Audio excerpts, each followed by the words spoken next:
while back, I did a trailer reaction to The Shed and was very intrigued. They did a good job of kind of just giving you glimpses of what was in the shed. Looked like it might even be a monster movie. At least I had my fingers crossed for that. Finally got a chance to see it, so let's go.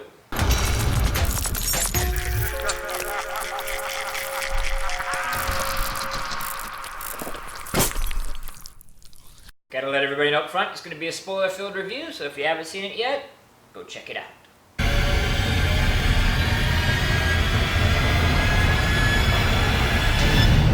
Alright, you're here. So, to make sure we're on the same page, spoilers, the movie begins with a vampire biting a guy who goes and hides out in the shed of the lead character and his grandfather. And he then, finds out and hilarity ensues. Alright, we start off with likes and this is rough.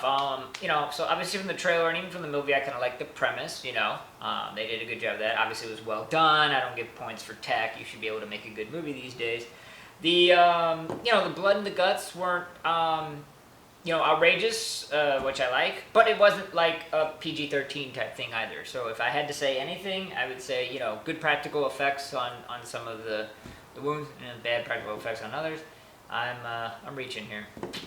Okay, on the dislikes, here we go. So, right off the bat, you just say, look, it's a vampire. First shot of the frickin' movie. Remove all mystery as to what's in the shed. And then, if you're going to go that route, at least give us something else. And what you gave us was a teen drama?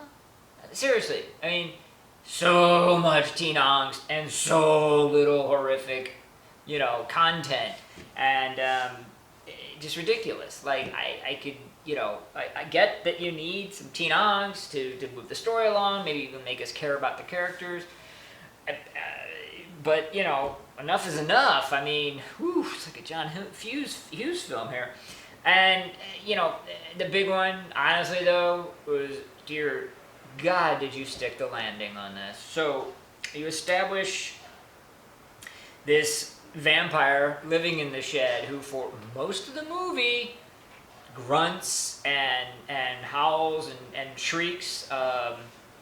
He swings from the light when you cut the holes in the roof. But then, of course, after that scene, there's no shrinking from the light, even though it's still coming in those holes. Okay, major pothole there. But you get to the end of the movie and now the vampires are intelligent. They speak. One of them somehow leaves during the day through sunlight, just falls asleep in a field or something. Utterly ridiculous. And then the big one, you establish early on that homeboy's got a crush on some chick. The chick's pretty normal until the end of the movie.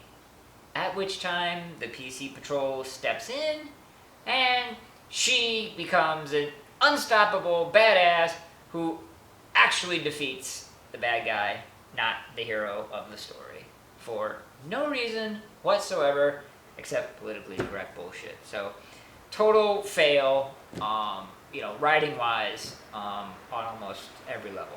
Alright, it is Pinhead time, and there's not a lot to like. I could at least say that, I wasn't bored, like, it moved me along steadily. Again, I can't just completely trash it from top to bottom, but I will only give it a single Pinhead.